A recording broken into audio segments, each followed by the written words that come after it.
Right. So growth hormone. What synthesizes growth hormone? It's this cell right here. What synthesizes growth hormone? That is somatotroph. So somatotroph. Okay, but what what stimulates the somatotroph to make growth hormone? The answer lies in hypothalamus. Yeah. From the hypothalamus, there's a hormone that's released called GHRH, growth hormone releasing hormone. So whenever a growth hormone releasing hormone is released into anterior pituitary, it will stimulate the somatotroph to synthesize growth hormone. Okay, so what inhibits growth hormone? What inhibits the synthesis of growth hormone? That is another hormone in hypothalamus known as somatostatin, also known as GHIH, growth hormone inhibiting hormone. So now the question is, why is GHRH released? What stimuli does the hypothalamus get for GHRH to be released? And here are a few strong triggers for the release of GHRH. That is exercise, and there is sleep and hypoglycemia and stress. These are a few of the triggers that triggered the release of GHRH from the hypothalamus. And also puberty. During puberty, there's a surge in release of GHRH. Puberty, right? So another thing about growth hormone is it's released in pulsatile manner. And so what are some of these increase GHRH? What decreases them? So age.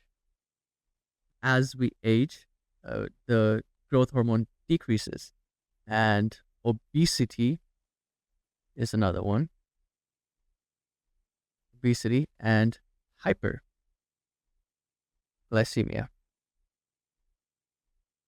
All these decrease the amount of growth hormone in our blood circulation. So what are the functions of growth hormone? The functions can be divided into direct effects and indirect effects. So what are they? Okay, let's discuss direct effects first. Okay, so let's say now growth hormone is released by the somatotroph, right? So what happens next? Well, one of the things that happens is growth hormone will make its way back to the hypothalamus and inhibit the release of GHRH. So think of it like this: like GHRH, it's letting the anterior pituitary know, yo man, it's time for you to synthesize growth hormone. Let's go, let's get to it, let's go, go, go, go. And then once it's actually synthesized, the growth hormone will make its way back to the hypothalamus and let them know, okay, all right, man, cool, you can relax now, you can take it easy. I've already synthesized growth hormone, and here's some proof. So then another thing growth hormone would do is in adipocytes, which are fat cells, it will promote the breakdown of triglycerides. So it breaks down these triglycerides, which increases the amount of free fatty acids in the blood circulation. These are to provide a source of energy for the body.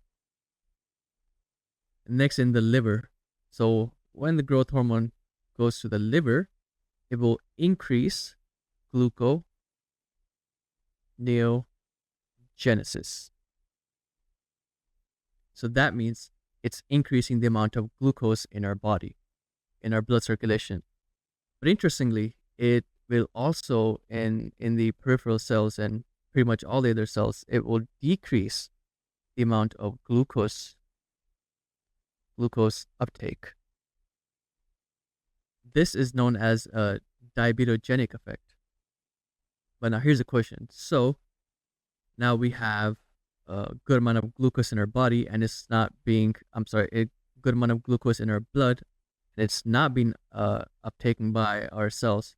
What is the next thing you think is going to happen? What are the pancreas going to do? As a result of this, pancreas will increase insulin. So what about in muscle cells? What's the job of growth hormone in the muscle cells? That is to stimulate protein synthesis. Stimulate protein synthesis and decrease protein breakdown. These are the direct effects of growth hormone. What about indirect effects?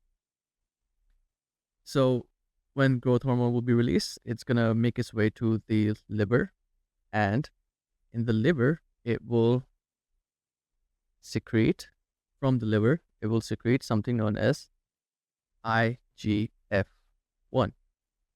which stands for insulin-like growth factor 1. And so now, what's the job of insulin-like growth factor 1?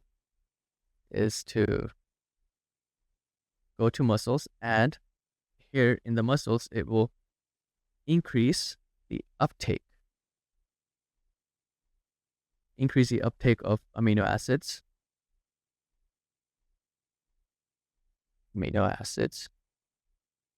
This helps with the hypertrophy of the muscle cells, and it also does this in the any cells that's capable of growth.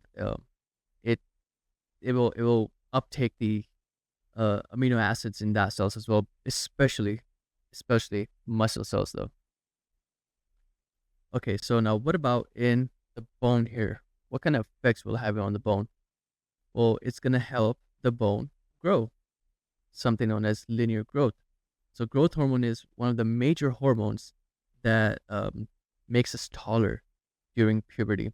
Now, how does that happen?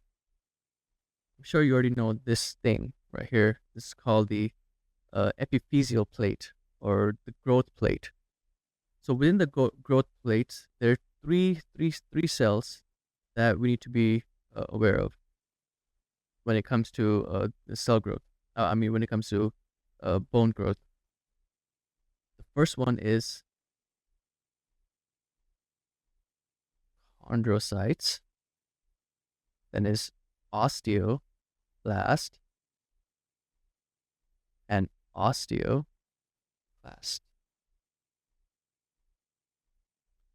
So chondrocytes, their job is to make cartilage, and osteoblasts and osteoclasts help grow the bone. At least in this case, they're gonna help mineralize the bone. They're gonna help convert the cartilage into bone. So these cells have receptors right here. They have receptors for IGF-1. So whenever IGF-1 will bind to these receptors, for chondroblasts, it's going to start dividing. The chondroblast will start dividing and producing more cartilage, which will then lead to increase in the size of this bone, increase the height of this bone. And later on, osteoblasts and osteoclasts will help mineralize the bone. And another thing IGF-1 will do is going to go back to the hypothalamus, and it will increase the amount of somatostatin, which will then